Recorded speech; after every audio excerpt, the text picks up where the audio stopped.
I haven't made one of these in a couple days, maybe even a week. It's a bad hair morning. I'm tired.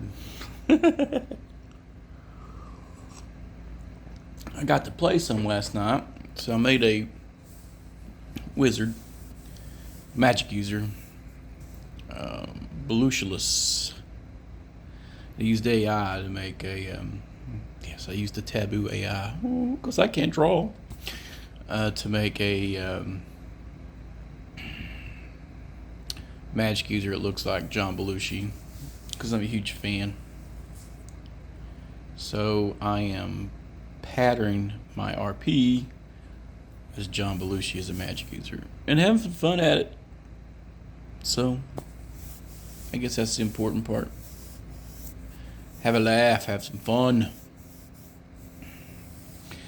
So I get to play in 3 games right now. I'm playing in a Beck Me game where I'm playing a magic user, and my backup character, or the character I can rotate with, is Boris the Bowman, which is a thief. I'm not. I think we're switching genres in Wretched, so I play Wretched. This is my modern game, and then I'm playing Lamentations on Sunday, which is my Annabella Dawn character I'm playing with. If anybody remembers the awesome comics of the 90s that broke the mold, was it the 80s? It's been a while. Crawford Dawn, Faust. Those comics were the shit, man.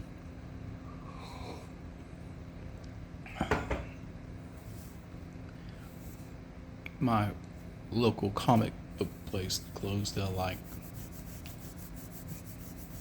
sucks. So I had to reread Beckby a little bit to get back in the groove because there are some differences, and I'm hoping I level fast because being a unlike the most common house rule out there is roll hit point. I mean max hit points at first, and Rex doesn't do that. So I had to roll D4, 2 hit points. So I will not be doing much besides casting spells and hiding, holding the lantern, and being devious. So the cheese gambit. It's hard not to meta when you have played Keep on the Borderlands. And by the way, it came in one of the box sets I bought when I was young. So I've been playing since I think like 83, maybe 84, 83, 84. It's been a while, so I don't remember clearly. So it's hard not to meta when you've been through the same modules, and people don't tinker it and make it their own and change things, and you kind of just, sometimes you don't even know why. You're like, we should search here, we should do this. Then it's just forgotten stuff that you kind of subconsciously think you should do. So I try not to do that, but I try to be creative every time I play a wizard or a thief, whatever. I think because I think that is the true old school thing, is thinking outside the box. And I intentionally picked, of the 2 stat rolls I had better stat rolls that I gave to the thief. And the entire spread of the ones I used for the wizard were 9 to 11. So I'm playing an 11 int wizard. And we robbed the ogre. So they snuck in and they just grabbed the bag, and they I guess the chance was the ogre was sleeping. We never woke him up. And I was like, oh, free loot, but there's still the ogre. So I took a bunch of the cheese, because my guy's a fat slob who loves to eat cheese and fart and doesn't bathe. He's kind of like, everybody plays the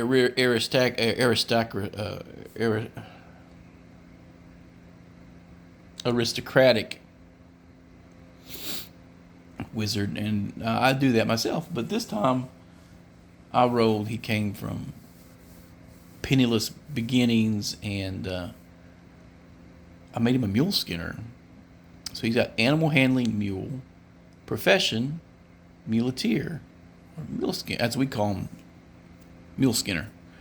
Just a guy who takes care of mules and would be the guy in charge of your mule, a type of teamster that specializes in mules. And I gave him knowledge, legends, because the DM had said that he's going to be doing B1, B2, and I was like, "Plus Quentin, this will give me, I know of Zelagar, so boo, I'm attracted to the legend. And I'm going to be a powerful wizard, even though I'd rather be eating a ham leg and my dreams of making magical dishware that tell you how delicious food is before you eat it. I mean, if I was a wizard, that's what I'd do. Be like, is this locally sourced? Why, naturally, this is local source. This piglet knew no harm his entire life until he was slaughtered to serve you breakfast. Awesome.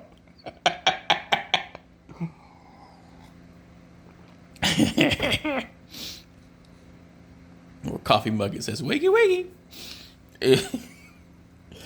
So I'm going to make some nonsensical magic items when I get to name level, but I'm going to make fun spells based on Belushi movies. Or scenes from some of the greatest films ever of my childhood.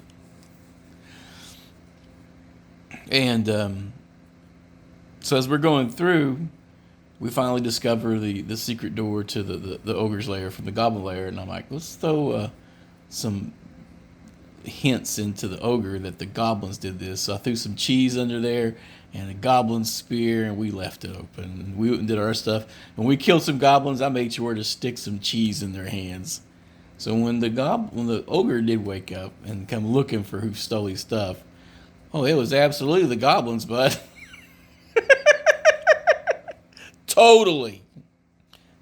DM liked it. The party liked it. I thought it was hilarious. Because I guess I'll play a hijinks magic user in the vein of John Belushi, which will be fun.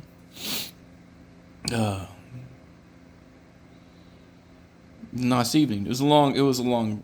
I mean, typically we've been getting used to playing 3 hours at a time, and we played 5, which I liked. My wife probably didn't like it, but she'll get over it. And yeah, we're going to car dealership Saturday, so she'll definitely get over it. Get a new car. And yeah, it's fun times.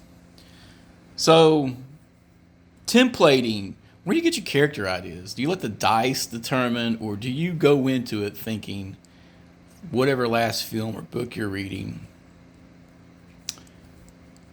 And when I was thinking up my character name, I couldn't think of a name. And then I was watching Blues Brothers, and I was like, I'll just call him Blucious. And I started playing around with Night Cafe until I got an image I liked. Not so much, of course. I found something really basic, line art. And if I make a dwarf, I'm going to do the Return of the Beer Fist, because me and my buddy Ron, we had a whole Beer Fist clan going on. Just alcoholic dwarves raiding dungeons. Well, I think with this wizard, when I get able to cast Plum with Other, I'm only turning people into mules. And when I turn them into mules, I'm going to add them to the baggage train to carry my crap. Maybe trade them to farmers for produce. Well, Isengard the Bold, you probably should have not crossed me. Enjoy your time in the mines. Douche. Anyway, kicking some ideas around. I'll probably make a half dozen of these videos today because I make them short. I don't plan it out. And there's no one here in the house with me. And I am bored. So I got a lot of stuff bouncing around my head. We'll talk about some Battletech here in a little bit because we're going to start playing Battletech again. And I really like Battletech for my war game of choice. It's simple. It's rock and socket robots. Everybody loves that crit to the head. Game well, game often, guys.